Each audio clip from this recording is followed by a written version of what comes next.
nome é Elise Hogan. Estou no segundo ano e sou estudante de português 107. Também estudo inglês e estudos afro-americanos. Este é o Perspectivas da Lusofonia, programa criado pelo curso de português 107. Hoje vou falar com o professor Pedro Meira Monteiro. Ele é professor na Princeton desde 2002 e também é o diretor do Departamento de Espanhol e Português. Antes de Princeton, Pedro recebeu seu doutorado em Teoria Literária e História pela Universidade Estadual de Campinas, Unicamp, no Brasil. Também recebeu seu bacharelado em Ciências Sociais e Sociologia. Ele ensina aulas de literatura e sociedade no Brasil e é autor de diversos livros. O mais recente, A Queda do Aventureiro, Aventura, Cordialidade e os Novos Tempos em Raízes do Brasil. Professor, tudo bem? Tudo bem, feliz de estar aqui, Elise. Obrigada. Professor, pode nos falar um pouco sobre esse livro mais recente? Como surgiu a ideia de revisitar os textos de Sergio Buarque de Holanda? Esse é um livro que eu escrevi há mais de 20 anos, que foi publicado há mais de 20 anos no Brasil, e é um livro que é um desenvolvimento da minha dissertação de mestrado, que eu defendi, como você lembrou, na Unicamp, no Brasil, e é sobre esse historiador e crítico literário, que é o maior historiador e crítico literário no Brasil no século XX, Sérgio Buarque de Holanda, que é mais conhecido às vezes no Brasil como o pai do Chico Buarque. Chico Buarque é um escritor e compositor popular muito importante no Brasil. Mas esse livro, que se chama Raízes do Brasil, é parte de um cânone muito notável de interpretações do Brasil, uma coisa que era muito comum nessa época de 1930, sobretudo. E ele é um pouco um livro sobre a questão democrática no Brasil, sobre o impasse da democracia no Brasil, né? A partir de uma análise de como as relações pessoais, o personalismo, ele atravessa as relações políticas, não é? As relações sociais no Brasil, como as relações pessoais são mais importantes do que aquelas relações impessoais que você esperaria, não é? Ver acontecer na política. Ele, a partir dessa abordagem, não é? do que é o terreno político das relações sociais no Brasil, ele faz uma grande pergunta sobre o futuro do espaço público no Brasil.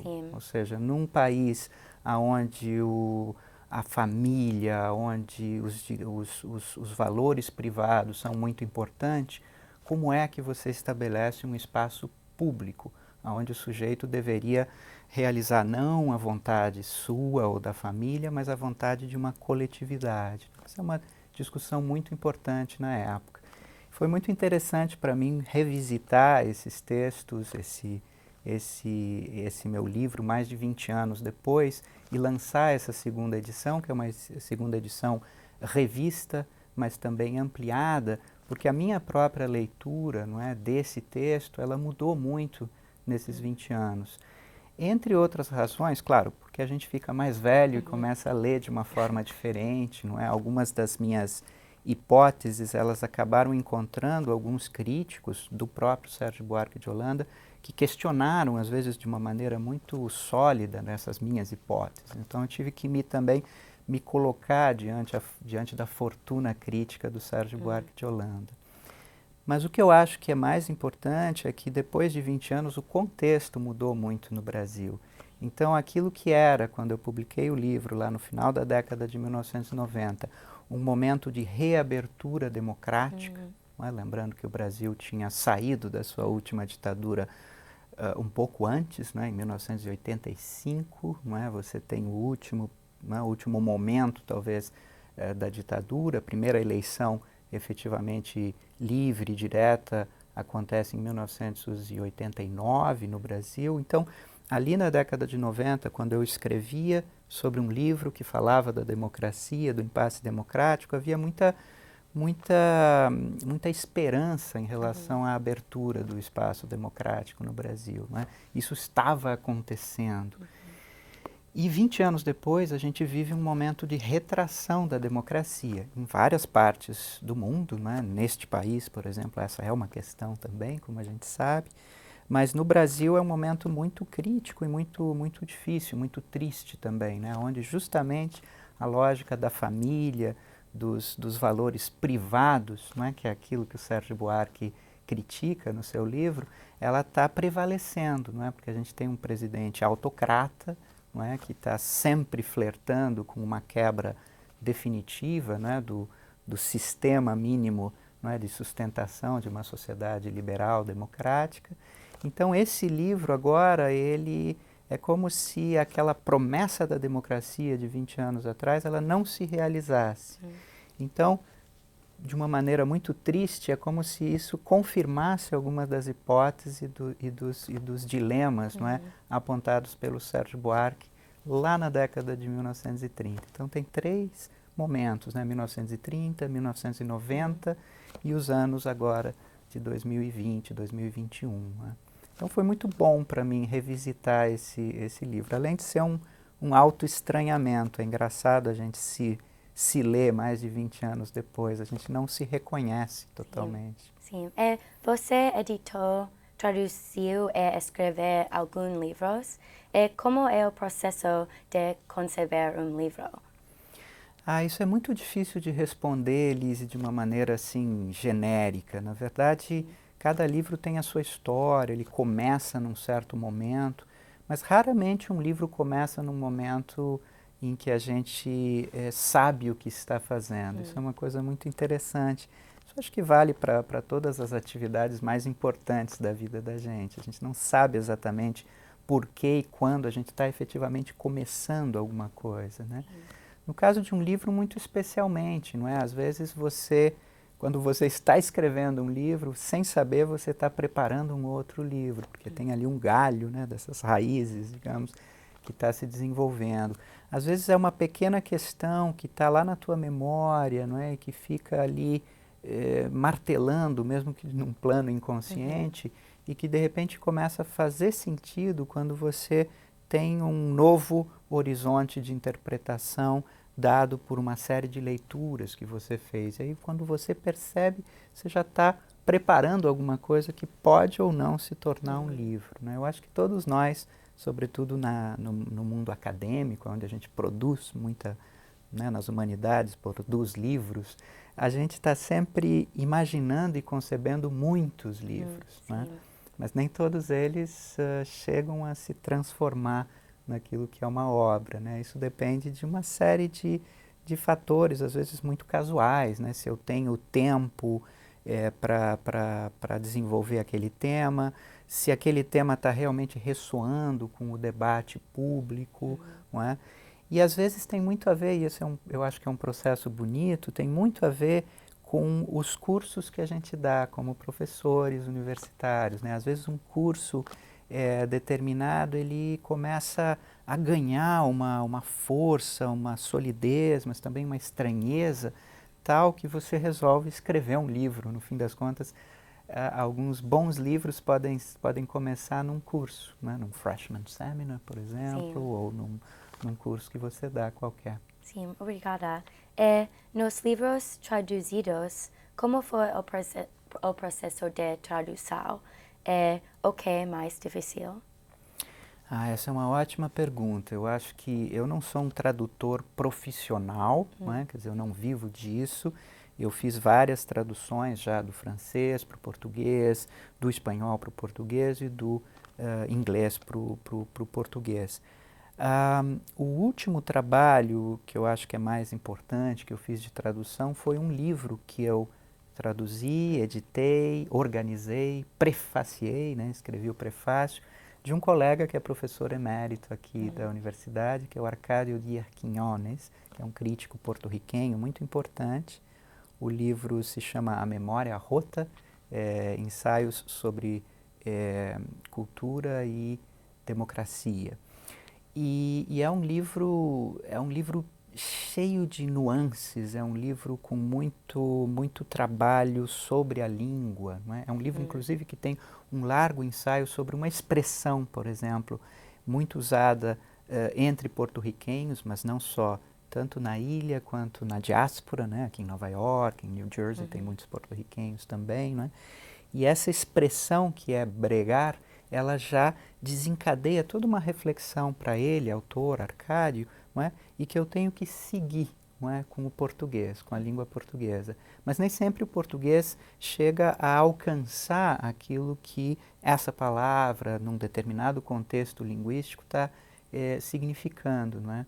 Então é interessante porque quando eu acho que a gente trabalha com, para responder a tua pergunta, Elise, quando a gente trabalha com tradução, a gente trabalha com um certo grau de opacidade. Né? Os textos que a gente traduz, eles são opacos, eles não são algo que você pode transferir de uma língua a outra. Né? Tem uma transformação, e esse é o trabalho, eu acho, mais árduo, mais difícil, mas mais interessante, porque é também uma criação. Né?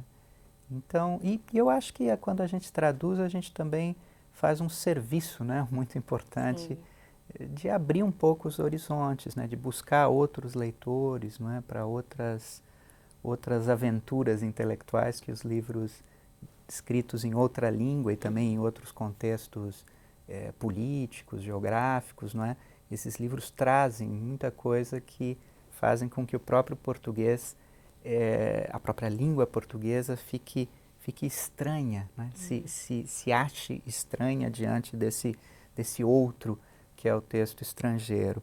E por último, eu acho que um dos desafios dos tradutores, das tradutoras, é saber o quanto você deve se distanciar de um original, o quanto você deve saber trair esse original, porque se você fica muito grudado no texto, se você é muito literal na sua tradução, ela fica ruim. Não é? Porque você não vai atrás das nuances. As nuances, de novo, elas não são algo que você pode transportar de um lugar a outro, de uma língua a outra. Então você precisa saber quando é que você tem que trair, né? Quando é que você tem que se distanciar do original e inventar uma outra coisa. E esse é um momento muito difícil, mas muito interessante também. Sim, muito interessante. O que você gosta sobre o estudo de literatura brasileira? E quais são algumas diferenças entre literatura brasileira e inglês? Essa é uma pergunta enorme. Eu tenho um conjunto de paixões, né, literárias bastante amplo. Embora eu me especialize em literatura brasileira, esse doutorado a que você fez referência, que eu fiz no Brasil, ele era, na verdade, um doutorado, embora se chamasse Teoria e História Literária, ele era um doutorado de literatura comparada. Então, eu já fiz ali um trabalho muito comparativo. Mas dentro do Brasil, quando eu vim para cá há quase 20 anos, né, aqui para Princeton, uma primeira coisa que aconteceu foi um certo estranhamento, porque de repente eu comecei a me sentir estrangeiro. Estrangeiro na minha própria língua, na minha própria pátria, digamos, né? Que aliás é uma expressão lá do Sérgio Buarque de Holanda, né? Estrangeiros na sua própria terra. E esse movimento é muito interessante, porque ele faz com que você reconstrua também aquilo que te interessa, né? Porque você passa a ler aquilo que você conhece, a literatura brasileira, sob uma outra constelação, né? Aonde a presença das literaturas em língua inglesa, sobretudo em língua espanhola, porque eu trabalho num departamento de espanhol e português, sou filiado ao programa de estudos latino-americanos, não é? Quer dizer, tem o espanhol e o inglês como outras referências. Mas dentro da literatura brasileira, eu gosto muito de um autor como Machado de Assis, que é um grande autor negro do século XIX, que morre no começo do século XX. Não é? É um autor ainda bastante clássico, digamos assim. Né? Ele é um modernista avant la lettre, mas ele, na verdade, ainda está muito preso a uma literatura que a gente poderia, assim, sem entrar em muito detalhe, chamar de realista, não é?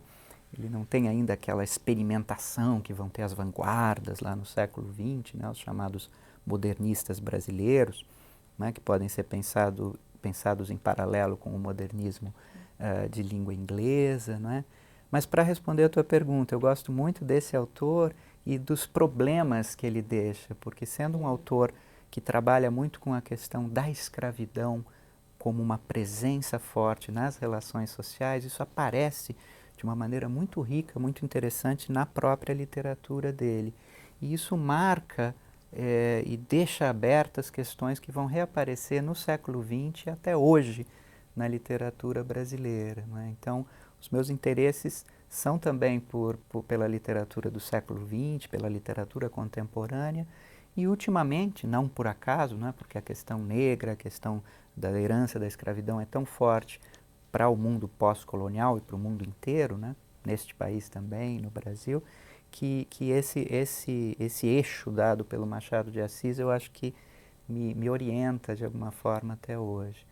Quanto à diferença entre as literaturas, é difícil responder assim, porque não há uma resposta final, uma resposta genérica, mas eu gosto de pensar também em proximidades, Elise. Eu até tenho vontade um dia, quando eu puder, agora eu estou muito ocupado com tarefas administrativas, mas quando eu puder, eu gostaria de retomar na verdade, começar a ensinar um freshman seminar, que seria justamente sobre um grande romance brasileiro e um grande romance norte-americano. O romance brasileiro do século XX, que seria a Grande Sertão Veredas, do Guimarães Rosa, que é uma grande aventura pelo sertão, pelas backlands, não é? Então tem toda uma ideia do espaço aberto, não é? Da pergunta sobre a fundação da civilização, a pergunta sobre a lei, a pergunta sobre gênero, porque tem uma questão de gênero no sentido de gender, não de genre, né? Muito interessante. E eu gostaria de ler com os alunos uma tradução ao inglês, né? Porque seria um freshman seminar em inglês, desse livro, né? Com essa grande questão, o que é o indivíduo diante do espaço aberto, né? Quando você tem um espaço amplo, você deseja, você se retrai, o que você produz, né? E eu gostaria de ler em paralelo com esse livro que eu adoro, de um autor que eu adoro, que é o Melville, e é o Moby Dick, né? Que eu acho que é uma novela, é um romance absolutamente maravilhoso. E ali também o Ahab né, é aquele sujeito diante de um grande monstro, né? Que é a baleia, não é? Mas que está ali oferecendo ao sujeito uma espécie de espaço onde ele vai fazer perguntas quase metafísicas, né? O que é o ser, qual é o sentido de estar na Terra, não é? Quais são os amigos e inimigos que eu construo, não é? Como os afetos se constroem a partir de uma certa busca, não é? Eu acho que isso está de uma maneira diferente e ao mesmo tempo semelhante nesses dois livros, né? Então eu acho que tem muita coincidência, ou pelo menos muitos paralelos interessantes para desenvolver entre as literaturas de língua inglesa e de língua portuguesa. Sim, obrigada. Agora, falando sobre o seu trabalho como professor, o que te inspirou a ensinar? Quando você estava estudando no Unicamp no Brasil, queria ser um professor depois da universidade? É interessante. A resposta é sim. É muito engraçado porque eu me lembro até hoje de uma das primeiras, se não a primeira aula que eu tive como undergrad, né, no Brasil. E como eu fazia um curso de ciências sociais, de sociologia, e lá no Brasil a sociologia era sobretudo naquela década de 1980, muito ligada ao debate marxista. E aí um dos primeiros cursos era a leitura de Marx, e era a leitura de um capítulo do Capital, né, da grande obra do Karl Marx. E eu me lembro que numa das primeiras aulas, o professor era muito bom, é sempre bom ter bons professores, como você sabe, né? Ele se chama Fernando Lourenço, e eu me lembro que nós ficamos 2 horas discutindo um pequeno parágrafo, não é? E de repente aquilo abriu o mundo para mim, porque eu vi que o mundo se abria num pequeno parágrafo. E era tão encantador ver esse professor nos ensinando que eu, consciente ou inconscientemente, eu disse para mim mesmo, é isso que eu quero fazer. Não é? Eu tenho que fazer isso, isso é o que me deixa eletrizado, me deixa feliz, excited, né? Então eu acho que aí nasceu um pouco já muito cedo, assim, eu nunca tive dúvida de que eu queria seguir uma carreira acadêmica. O que eu não imaginava é que eu ia um dia ensinar fora do Brasil. Isso não estava no meu mapa, mas aconteceu. E aqui eu estou. Sim. Você já ensinou sobre grandes escritores lusófonos, sobre música, sobre raça, como escolher os temas e como se preparar para essas aulas? Eu acho que os temas a gente escolhe muito a partir de uma combinação entre os nossos interesses e interesses mais gerais, né? Porque, por exemplo, agora eu estou dando um seminário graduado, né, para o doutorado lá no nosso departamento. É um seminário em português sobre literatura, não só, também sobre artes, sobre cinema, e que é sobre modernismos negros, né? E evidentemente isso tem a ver com o que eu falei agora há pouco sobre o Machado de Assis, não é? Mas tem a ver com um momento pós George Floyd, no Brasil pós Marielle Franco, não é? Que é a grande figura da luta negra no Brasil, uma vereadora e ativista e intelectual jovem negra que foi assassinada, não é? Em 2017. E é um pouco na esteira desses problemas que estão no ar e que precisam ser tocados, discutidos. Também nisso, né, nesses momentos é que aparecem os temas. Não à toa, há alguns anos eu ensinei um seminário também na pós-graduação que se chamava Leia Mulheres, hashtag Leia Mulheres, né, Read Women. Porque era uma resposta aos muitos movimentos Read Women em todo o mundo, né? Então a ideia era testar um cânone feminino. O que acontece se a gente só lê autoras mulheres, né? Que outro cânone a gente forma? Claro que não deixava de ser uma contradição interessante o fato de que eu era um homem ensinando aquele seminário, né? Tem uma questão de lugar de fala muito interessante, né? Ou, por exemplo, no semestre que vem eu vou ensinar um curso sobre pensamento vegetal, que é um tema muito forte hoje na literatura, na poesia, nas artes, na filosofia, não é? A ideia de que exista, em primeiro lugar, de que não existe uma linha muito clara que separa o mundo natural, né, o que a gente chamava de natureza, do que a gente identifica como humano, não é?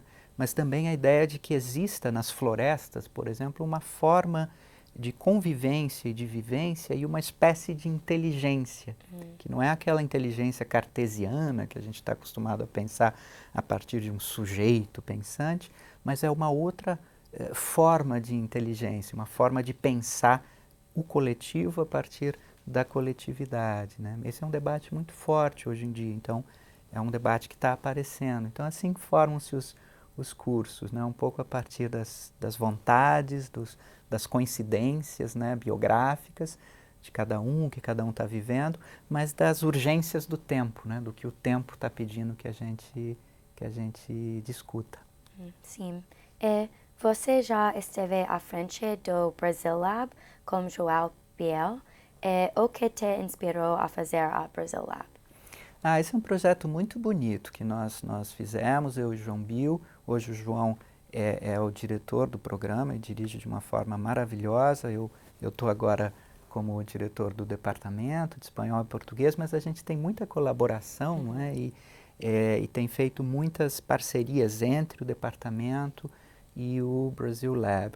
A ideia do Brasil Lab era justamente criar um espaço a partir de uma série de eventos e de projetos que nós, eu, João e mais os outros brasilianistas, digamos, né, estudiosas do Brasil no campus, já vinham fazendo. Então era potencializar aquilo, mas dar um salto, né? Um salto muito importante, um pulo do gato, né? Que é aquilo que o João Bill gosta de chamar de leapfrogging, né? Quer dizer, aquele pequeno pulo que faz muita diferença.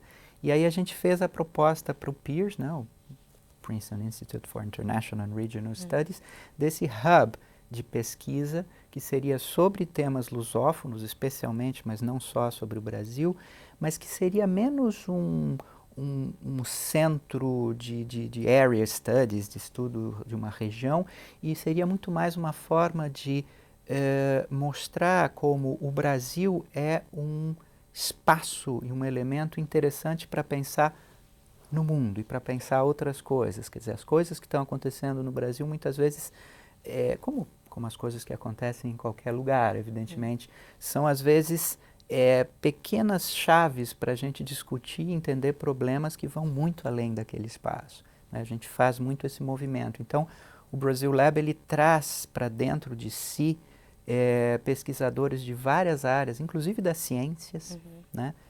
Existe muita gente, essa altura um dos núcleos mais importantes, dentre os vários núcleos de pesquisa dentro do Brasil Lab, é justamente o estudo da Amazônia, do meio ambiente, né? E isso envolve cientistas, envolve gente de todos os lugares, né? Então de todos os campos. Então há uma coisa muito, por natureza, transdisciplinar no Brasil Lab, e essa era a nossa ideia, né? Quer dizer, trazer o Brasil não como um objeto em si interessante, mas como um objeto que faz a gente pensar num âmbito global, né? Sim. O que tem sido gratificante com essa experiência, tanto como escritor, como professor, ou mesmo estando à frente do Departamento de Espanhol e Português? Tem muitas coisas boas nessas condições, digamos, que eu estou vivendo particularmente agora, não é? Claro que a gente está saindo de um momento muito difícil, né, da história de todo mundo, não é, com a pandemia. Isso marcou muito, eu acho que todo mundo. Ao mesmo tempo, a gente sabe que isso abriu, né, a pandemia acabou acelerando um pouco a nossa familiaridade com meios técnicos e tecnológicos que permitem a gente ter experiências híbridas, por exemplo, online e aqui, né, reais, entre aspas. Isso é muito, muito interessante. Isso tem sido gratificante. Sair da pandemia assumindo, né, acknowledging o difícil que ela foi para muitos de nós e para muitas pessoas foi literalmente mortal, letal, né, a experiência da pandemia, mas ao mesmo tempo ela abre, eu acho que muitos caminhos interessantes. Isso vale para tudo que você disse, perguntou, Elise. Eu acho que tem no ensino, na escrita, não é? Quer dizer, de novo, eu volto a essa ideia de que a gente está sempre respondendo ao momento, ao espírito do tempo, não é? E eu me sinto bem de poder, inclusive, desempenhar um papel, né, estando fora do Brasil, em relação ao Brasil, porque estando aqui não só a gente pode falar do Brasil e trazer a língua portuguesa, o Brasil, o mundo lusófono, né, para além do Brasil, para um público que de outra forma não conheceria, né, esses debates, essa língua, esse espaço, mas a gente também pode montar e funcionar como um hub, né, que permite trazer o Brasil para cá, né? Então, como eu estava contando para você hoje, por coincidência, eu vou ter visitando virtualmente no meu seminário uma cineasta brasileira magnífica, assim como a Nicola Cooney está nesse momento também tendo um cineasta moçambicano visitando o seminário de cinema e literatura, cinema e cultura dela, né? Então essa circulação ela é muito, muito gratificante, faz a gente respirar mais. Eu acho que isso é uma das coisas mais interessantes e gratificantes para mim em relação à escrita, em relação ao ensino e a estar aqui em Princeton. Sim, muito interessante. professor, você também tem blog chamado Penha Vadia. Poderia falar mais sobre esse nome e por que decidiu criar blog? Que dicas daria para pessoas como eu que também quer ter blog? Legal. O blog se chama Pena Vadia, né? Pena no sentido de pen, né? De escrever. É uma expressão que vem, aliás, do Machado de Assis, né? Pena vadia seria uma espécie de, eu não sei como traduzir, trampish pen, wandering pen, uma pena, né? Que não para num único lugar, que fica vagando, né? Por vários lugares. É um pouco essa imagem. Esse blog eu criei há bastante tempo, quando ainda era comum, né? Os blogs. Hoje em dia o terreno é mais, né, de podcasts, de produções a partir das mídias sociais, né? O blog ele ficou num lugar um pouco já assim, como se ele estivesse um pouco no passado. Mas por isso mesmo eu acho muito interessante. Interessante que você pense nisso também. Eu acho que é um exercício de escrita, o do blog, muito interessante, porque ao mesmo tempo ele permite uma imediatez, né, uma rapidez, porque você responde muito rapidamente, muito imediatamente a questões que te atraem, a uma leitura que você fez de um livro que você quer comentar, a uma questão que está aparecendo, qualquer coisa, né? O legal do blog é um pouco que ele é como a crônica, no caso da tradição literária brasileira, cabe qualquer coisa ali, né? A crônica eram essas pequenas colunas editadas, escritas nos jornais, publicadas, né? Desde lá do século XIX, e que no Brasil tiveram uma importância muito, muito forte. Então o blog é um pouco o herdeiro, digamos assim, dessa crônica, né? Mas ultimamente eu tenho até deixado de escrever diretamente no blog, porque eu tenho recebido muitos convites para colaborar em revistas, em jornais, não é? Sempre dentro da seção de cultura, literatura dessas revistas, desses jornais. Estou inclusive agora escrevendo uma coluna num blog de uma editora, a editora desse livro, desse meu último livro, né, A Queda do Aventureiro. Eles me convidaram para escrever uma coluna semanal nesse blog. Então eu estou deslocando um pouquinho do blog Pena Vadia, não é, que está dentro da minha página, do meu homepage, da minha webpage, e estou escrevendo em outros lugares. O que é muito interessante também, porque essa resposta, né, à demanda desses veículos todos é também muito interessante, faz a gente pensar num timing, assim, numa velocidade outra. E isso é muito bom, a gente sair da nossa zona de conforto, né, onde você só publica e só escreve o que você quer, e passar para essa zona onde você tem uma urgência, é muito interessante. E nesse sentido eu acho que pode ser um exercício para quem quiser começar um blog muito interessante. O importante é ter um pouco de disciplina, não deixar o blog estacionar e morrer. Quer dizer, você tem que realmente estabelecer uma disciplina, um texto por semana, um texto a cada 2 semanas, mas tem que haver ali um compromisso quase existencial, eu acho, com essa escrita. Isso é muito bom, né? E é uma forma muito livre, né? Que está aí aberta. E você pode lidar muito com imagens também. Tem que tomar cuidado com os copyrights. Sim. Volta e meia, eu sem querer deixo alguma foto, alguma coisa que tem copyright e recebo uma cartinha cobrando alguma coisa. Então, tem que tomar cuidado. Mas é um exercício muito bacana, muito bacana. Sim, obrigada. E por último, do que você mais se orgulha na carreira? Uau, essa pergunta é interessante e é difícil. O que eu mais me orgulho na minha carreira? Talvez o que eu te responda hoje seja diferente do que eu te responderia amanhã. Sim. Não é? Mas eu me orgulho muito, dos orientandos, dos advisees, Sim. que a gente vê florescendo, né? Flourishing às vezes, e é muito bonito, tanto no plano da pós-graduação, aqueles aqueles estudantes que se doutoram, né? Que completam o doutorado aqui em Princeton e que hoje estão nos mais diversos lugares. Eu tenho orientandos, por exemplo, que ensinam, hoje um ensina em Berkeley, a outra ensina na Penn State e por aí vai. Isso é muito bonito de ver essa continuação, que ao mesmo tempo é uma transformação, né? Essas pessoas não estão replicando uma experiência, elas estão criando novos espaços, novas experiências, novas formas de ler, né?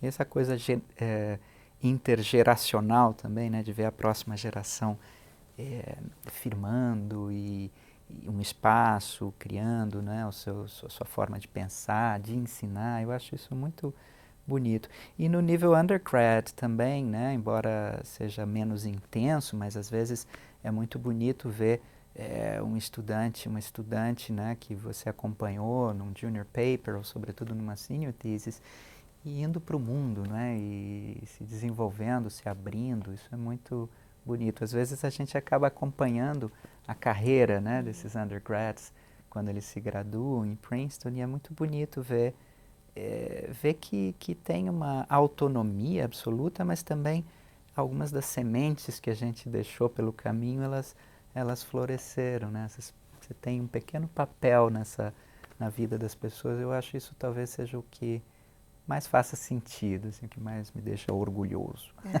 Sim, professor Pedro, muito obrigada pelas suas respostas e pela sua participação no Perspectivas da Lusofonia. Muito obrigado, é um prazer estar aqui com vocês nesse programa tão legal. E parabéns pelo trabalho que vocês estão fazendo, que a Daiane está fazendo, e muito bacana estar aqui. Um prazer. Obrigada. No próximo Perspectivas da Lusofonia, o meu colega Nick Pusateri vai conversar com a fotógrafa Jennifer Cabral Pierce. Obrigada pela sua audiência. Tchau. Tchau, tchau.